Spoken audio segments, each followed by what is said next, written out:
Assalamualaikum warahmatullahi wabarakatuh. Yang terhormat dosen penguji uji kinerja PPG dalam jabatan kategori 1 tahun 2022. Perkenalkan, saya Astri Kustati, saya guru kimia di SMK Al-Wahab Kradenan, Kabupaten Grobogan, Provinsi Jawa Tengah, sekaligus mahasiswa PPG dalam jabatan kategori 1 gelombang 2, program studi pendidikan kimia LPTK Universitas Lambung Mangkurat tahun 2022 dengan nomor peserta 2015030227770. Pada hari ini, Selasa 13 Juni 2023, saya akan melaksanakan kegiatan praktik pembelajaran uji kinerja di kelas 10 Multimedia SMK Al-Wahab Kradenan pada materi asam basa dengan submateri identifikasi asam basa. Berikut video pembelajarannya. Selamat menyaksikan.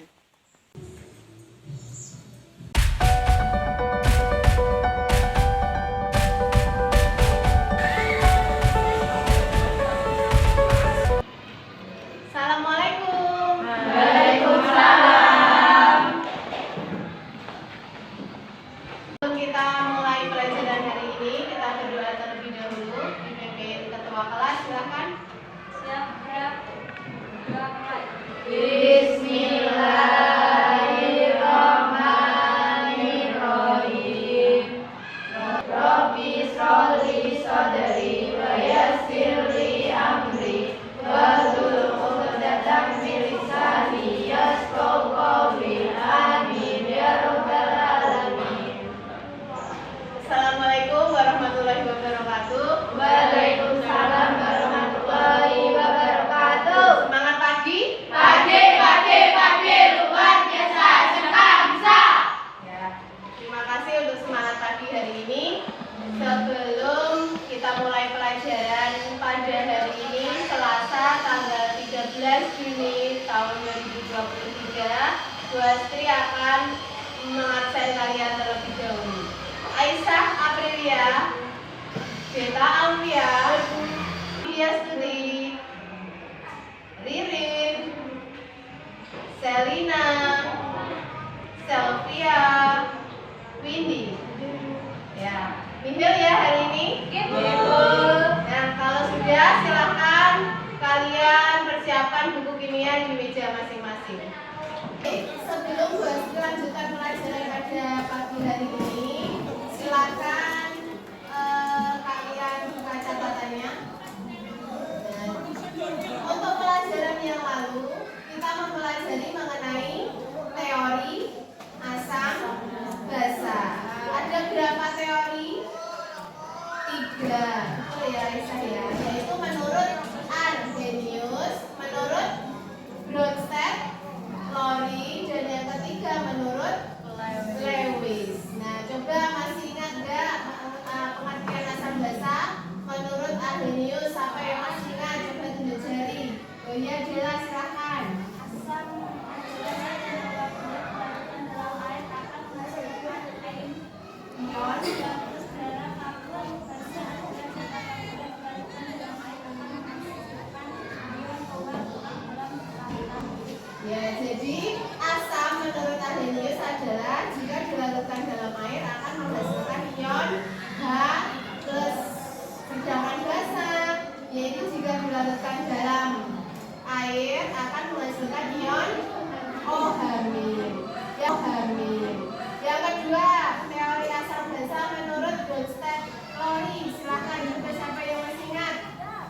Siapa? Ayo. Oh iya, yuk Mbak.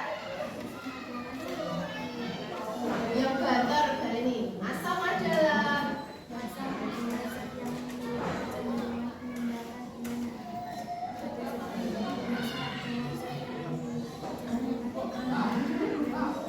ya, jadi menurut Bronsted Lowry, asam adalah zat yang cenderung memberikan ion H+ atau istilahnya donon proton. Basa yaitu zat atau larutan yang cenderung menerima ion H+ atau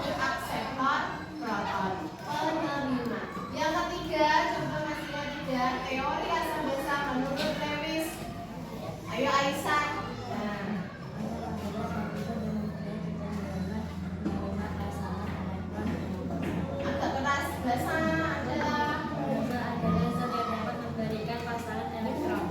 ya. Jadi kebalikan dari dosen teori. Sekarang kalau menurut Lewis itu berhubungan dengan pasangan elektron. Ini asam tadi zat yang menerima pasangan elektron, sedangkan basa itu zat yang memberikan pasangan elektron. Baik, masih ingat semua ya? Alhamdulillah. Nah, sekarang kita masuk ke pelajaran berikutnya, yaitu pada hari ini kita akan mempelajari mengenai identifikasi asam basa. Baik, sebelum kita mempelajari mengenai asam basa, sekarang boleh kita lihat dulu. Misalkan ayah kalian batuk di rumah, gitu. Batuk biasanya ada yang suka minum obat kimia, ada yang suka minum obat herbal. Coba obat herbal apa yang kira-kira ayah kalian minum ketika batuk? Jeruk nipis, mindi, apalagi? Jahe, apalagi? Komik, ya, minum obat komik ya di dalam obat batuk. Sehingga jeruk, minuman jeruk itu menurut kalian sifatnya asam atau basa?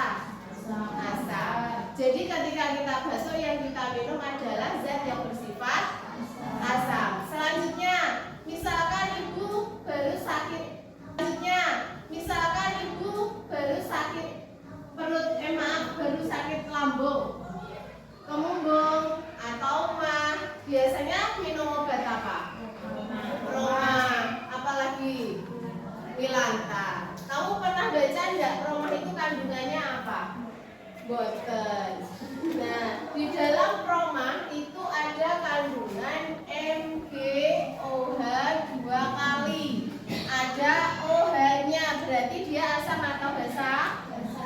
Basa. Nah, jadi kalau sakit lambung atau sakit mah itu kita memilih zat yang bersifat basa untuk mengobati. Nah, misalnya kita nggak tahu asam basa nih, katakanlah ibu sakit lambung, terus kamu pas bikin rujak kecut-kecut, mbok kasih ibumu. Kecut-kecut berarti asam. Asam mbok kasih ke ibumu yang sakit lambung. Kira-kira tambah sakit apa sembuh? Tambah sakit ya. Nah, untuk itu kita harus mempelajari atau mengetahui terlebih dahulu suatu zat itu bisa bersifat asam atau basa sebelum kita menggunakannya. Itu ya. Nah, itu yang akan kita pelajari pada hari ini. Sebelum Bu Asni memberikan materi, sudah Bu Asni share ke HP masing-masing. Nah, video pembelajaran mengenai indikator asam basa. Silahkan dibuka HP-nya, taruh di atas meja. Satu meja satu. Ada yang gelas gak ada?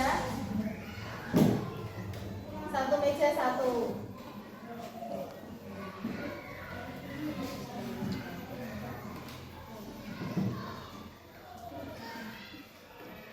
Sudah, bisa dimulai ya. Dilihat dulu, dicermati dulu video pembelajarannya.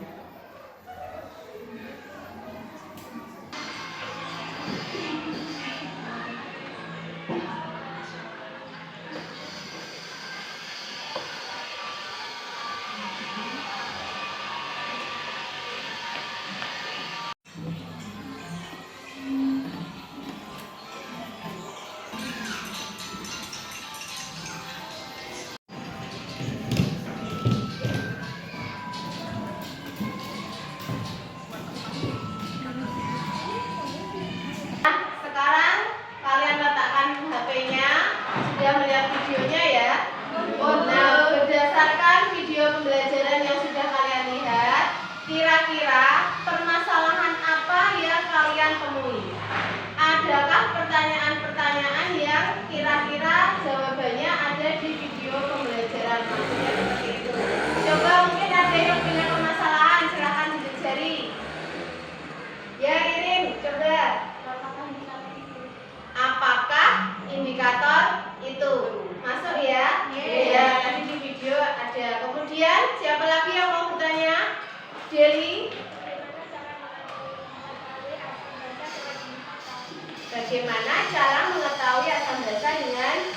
indikator. Ya, terus satu lagi. Kita Macam-macam indikator itu. apakah macam-macam indikator? Nanti kalian akan mencari jawaban dari permasalahan tersebut. Nanti Bu Astri akan membagikan lembar kerja peserta didik ya atau LKPD untuk masing-masing kelompok. Nah, sekarang Bu Astri akan membagi kalian menjadi beberapa kelompok yang masing-masing kelompok terdiri dari 4 anak. Kebetulan hari ini ada 16 anak, berarti silahkan berkelompok depan belakang sebanyak 4 orang.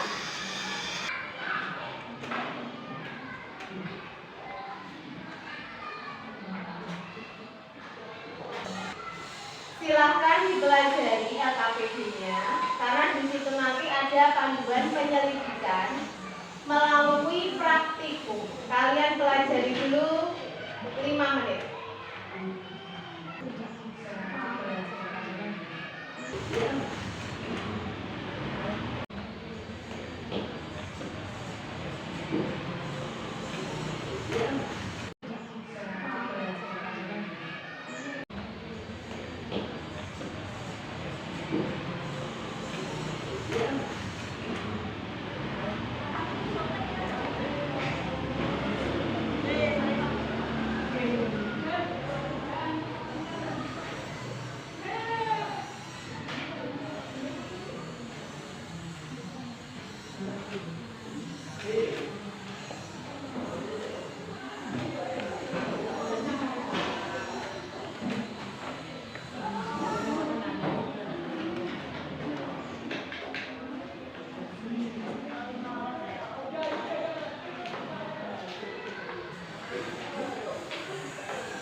Waktunya sudah habis. Sekarang sambil kalian berkelompok perhatikan.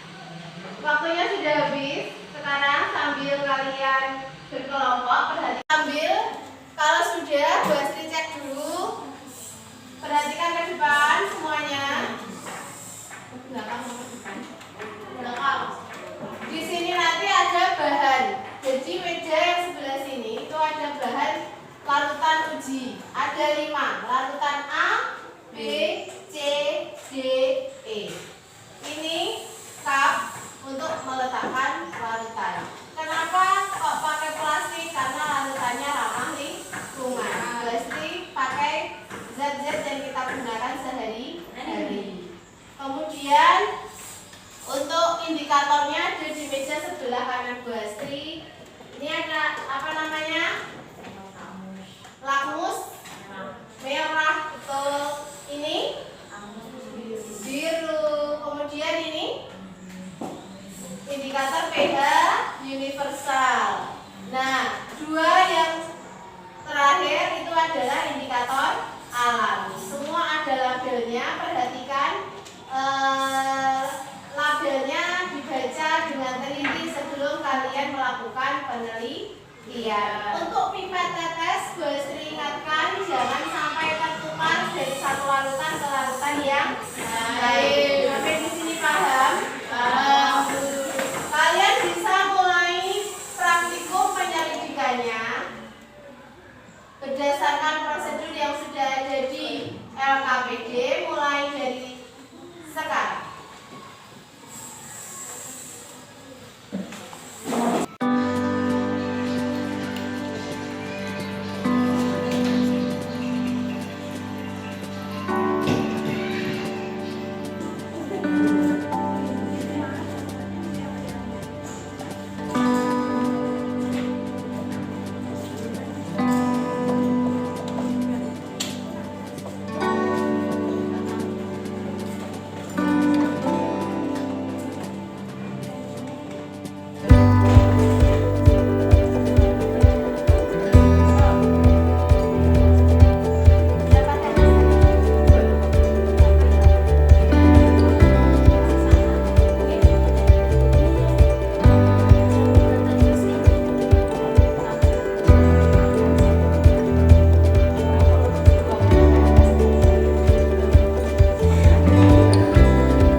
20 ke atas loh.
Kelihatan.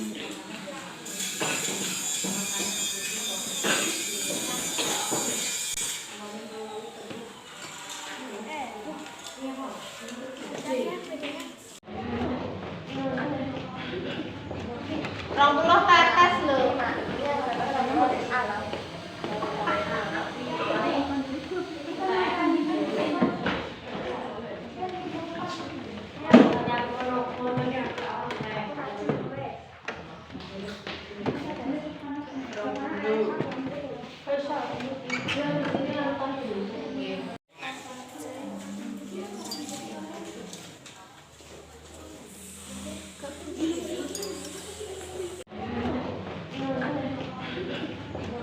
Rong puluh ke atas loh.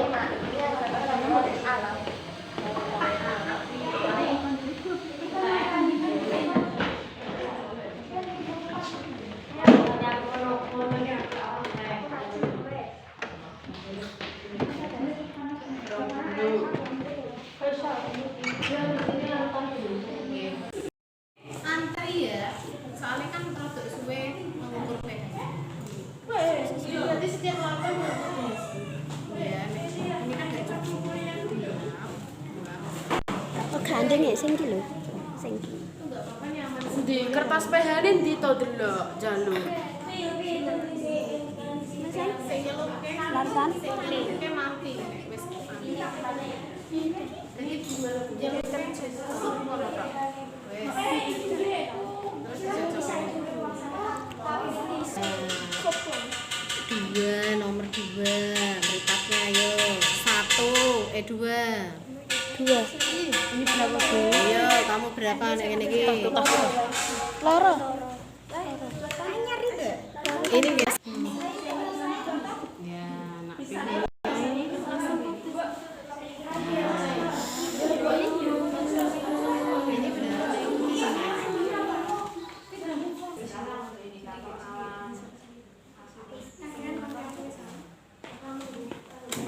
Nih, sendiri kalau dari bunyi ini memberikan perubahan warna yang sedangkan lo kirim tau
sepertinya. Paham?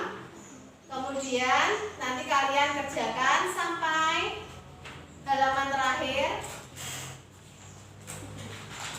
Lanjut, kalau sudah selesai nanti Bu Asri minta perwakilan dari kalian untuk presentasi ke depan, mempresentasikan hasil penyelidikan kita hari ini.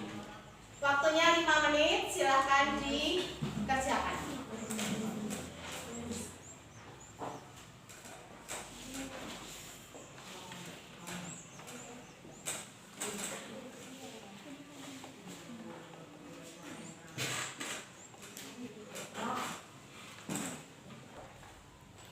Waktu untuk diskusi sudah selesai. Sekarang kalian bisa menghadap ke depan semua.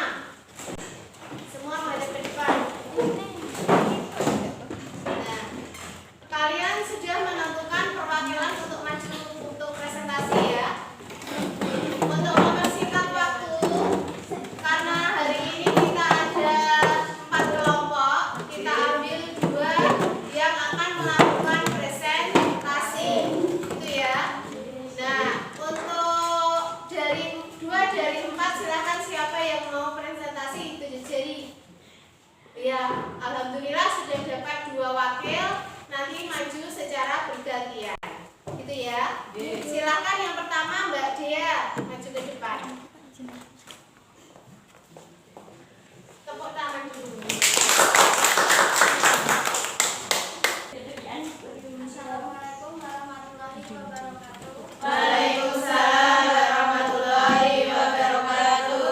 Perkenalkan, di sini saya bernama Dia Romitasari ingin memberikan laporan praktikum atas kelompok 1 yang beranggotakan Dila Romitasari, Dinda Naswara, Windy Erlawati, dan Dila Romitasari. Dalam laporan praktikum, judul percobaan menganalisis asam dan basa berbagai indikator. Tujuan percobaan menentukan peta larutan asam basa, menganalisis sifat asam basa larutan dengan berbagai indikator. Alat dan bahan: alat, gelas kimia, pipet tetes, spatula, kap plastik, dan tutup kap. Bahan: kertas lakmus merah, kertas lakmus biru, kertas pH universal, indikator alami bunga sepatu, indikator alami kunyit. Larutan yang diuji adalah larutan A, B, C, D, dan E. Hasil dari pengamatan larutan tersebut dibagi menjadi 2, yaitu indikator buatan dan indikator alami. Pertama, indikator buatan larutan A, perubahan warna kertas lakmus merah menjadi merah, biru menjadi merah. Indikator universalnya P. Demikian presentasi dari kelompok 1 yang saya bawakan. Sekian dari saya, terima kasih. Wassalamualaikum warahmatullahi wabarakatuh. Waalaikumsalam warahmatullahi wabarakatuh. Selanjutnya, tadi dari kelompok 1 sudah mewakili. Kemudian silakan kelompok 2 terlebih dahulu presentasi. Aisyah, 3 ya.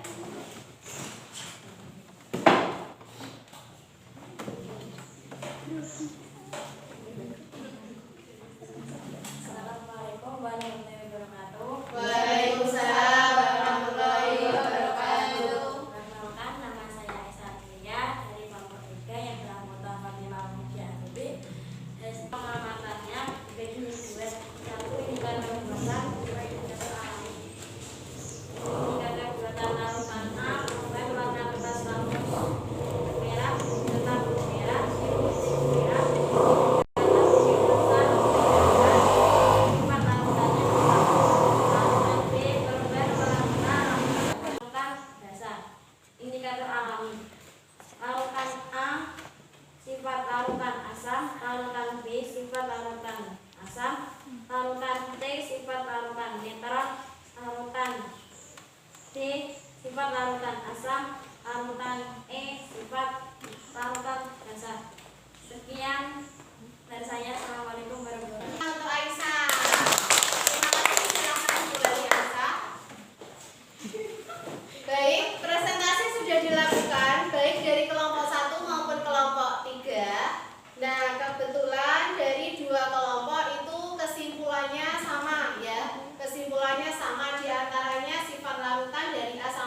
yang ketiga dan 4 hasilnya bagaimana? Ada perbedaan atau sama? Sama. Ya, berarti sudah terwakilkan ya. Nah, kalau sudah untuk penyelidikan selesai, kalian sudah tahu bagaimana caranya tadi melakukan penyelidikan, menentukan atau mengidentifikasi asam atau basa. Nah, kesimpulan kita pada hari ini bagaimana? Pada pelajaran ini kita simpulkan bareng-bareng ya, bahwa tadi pertanyaannya yang pertama adalah apakah indikator itu? Nah, jadi pada pembelajaran hari ini identifikasi asam maupun basa dapat dilakukan dengan menggunakan indikator asam basa. Jadi indikator itu adalah zat yang dapat menentukan suatu zat lain itu bersifat asam atau basa.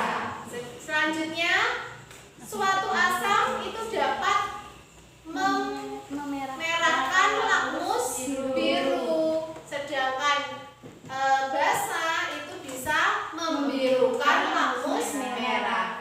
Jadi kalau ada lakmus merah dan biru, jika ditetesi asam, merah tetap merah, biru menjadi merah. Demikian juga sebaliknya. Nek basa berarti merah jadi biru, biru tetap biru. Kemudian yang ketiga, kita dapat menentukan pH dengan indikator apa? Apa tadi? pH-nya nganggo apa? Indikator universal. Ya, pH indikator universal. Selanjutnya yang termasuk indikator alami tadi apa? Kunyit, bunga sepatu, bunga bugenvil. Ya, jadi banyak ya, ada bugenvil, kulit manggis, ada bunga mawar, kol ungu dan sebagainya. Tetapi yang kita lakukan percobaan karena keterbatasan waktu, kita hanya menggunakan kunyit dan bunga sepatu. Terus lagi kalau indikator buatan berarti apa? Contohnya Kertas lakmus, indikator fenolftalein dan indikator pH universal. Ya. Jadi ada banyak lagi, kalian bisa cari di sumber belajar apapun. Kemudian untuk kesimpulan bahwa larutan A tadi bersifat asam, larutan B bersifat asam, C netral, D asam dan E basa. Nah, demikianlah pelajaran kita pada siang hari ini. Untuk kesimpulan kita sudah simpulkan bareng-bareng, dan untuk selanjutnya karena itu laporan praktikumnya baru dalam bentuk kelompok ya. Nanti Bu Astri akan kirimkan filenya, kalian bisa edit per individu. Nah, sebelum pelajaran minggu depan, kalian bisa kirimkan ke email Bu Astri yang sudah Bu Astri kirim ke grup WA. Paham? Paham. Jangan lupa pembuatan video praktikum kalian. Tadi kan Bu Astri minta untuk dibuatkan TikTok atau sejenisnya. Nanti dikirimkan juga sebelum pertemuan berikutnya. Sampai di sini ada pertanyaan? Tidak.